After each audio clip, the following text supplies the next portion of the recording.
വളരെ അടിയന്തരമായി മന്ത്രിസഭാ യോഗം ചേർന്ന് തൃശ്ശൂരിലെ മുണ്ടത്തിക്കോടുണ്ടായ വെടിക്കെട്ട് അപകടവുമായി ബന്ധപ്പെട്ട വെടിപ്പുരയിലുണ്ടായ അപകടവുമായി ബന്ധപ്പെട്ട ചില കാര്യങ്ങൾ നിശ്ചയിച്ചിട്ടുണ്ട്.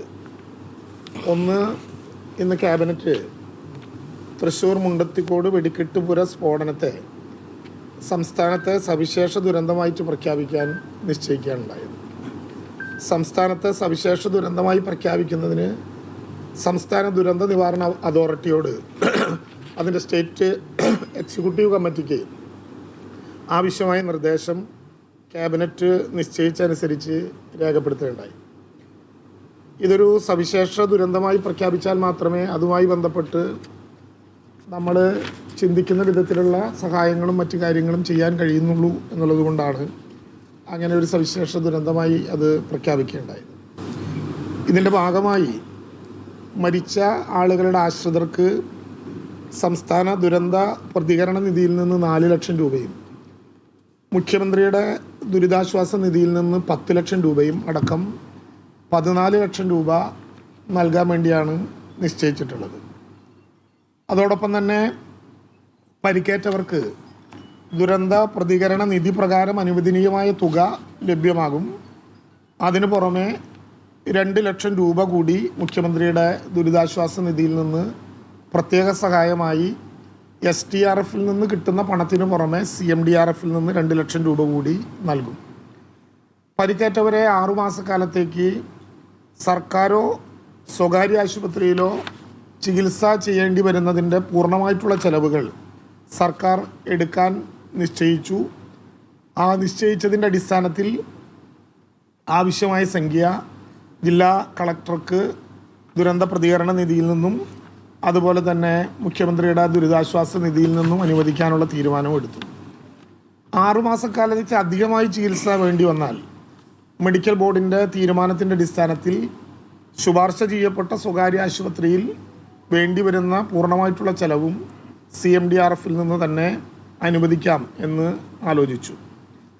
തെരച്ചിലും രക്ഷാപ്രവർത്തനവും സുഗമമാക്കുന്നതിന് വേണ്ടി ഇന്നലെ കളക്ടർ തന്നെ നിർദ്ദേശിച്ചതിൻ്റെ അടിസ്ഥാനത്തിൽ സ്വകാര്യ വ്യക്തികളുടെ മതിലുകൾ പൊളിക്കുകയും വയൽ നികത്തുകയും ചെയ്തിട്ടുണ്ട്.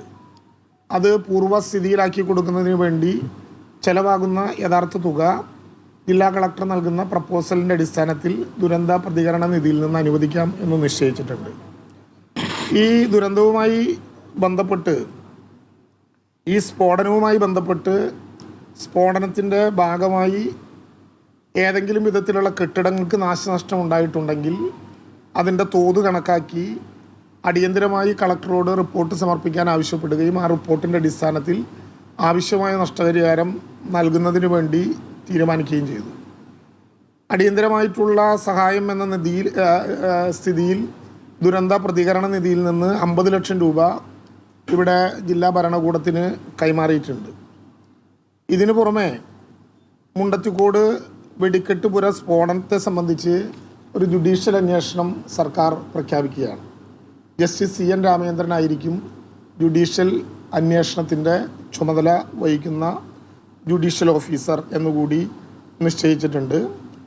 അതോടൊപ്പം തന്നെ നമ്മുടെ ദുരന്തവുമായി ബന്ധപ്പെട്ട് ഡെഡ് ബോഡികളെ ഡിസ്പോസൽ ചെയ്യാനും സാമ്പിളുകൾ DNA സാമ്പിളുകൾ കളക്ട് ചെയ്യാനും ഉൾപ്പെടെ ഉള്ള പ്രവർത്തനങ്ങൾക്ക് വേണ്ടി ഒരു സ്റ്റാൻഡേർഡ് ഓപ്പറേഷൻ പ്രൊസീജിയർ, ഒരു SOP അടിയന്തരമായി പുറത്തിറക്കാൻ ദുരന്ത നിവാരണ അതോറിറ്റിയുടെ സ്റ്റേറ്റ് എക്സിക്യൂട്ടീവ് കമ്മിറ്റിയെ ചുമതലപ്പെടുത്താനും ക്യാബിനറ്റ് നിശ്ചയിച്ചു. ഇങ്ങനെ വളരെ പ്രധാനമായും നമ്മുടെ ഈ വെടിക്കെട്ട് പുര അപകടവുമായി ബന്ധപ്പെട്ട കാര്യങ്ങളിൽ വളരെ വേഗത്തിലുള്ള കാര്യങ്ങളാണ് ഇപ്പോൾ തീരുമാനിച്ചിട്ടുള്ളത്. മറ്റു മന്ത്രിമാർ കൂട്ടിച്ചേർക്കേണ്ടത് പറയും. മെഡിക്കൽ ബോർഡുമായി ബന്ധപ്പെട്ട വളരെ വേഗത്തിലുള്ള നടപടിക്രമങ്ങൾ നടത്തപ്പെട്ടു എന്നുള്ളത് നമ്മളെല്ലാവരും കാണുകയാണ്.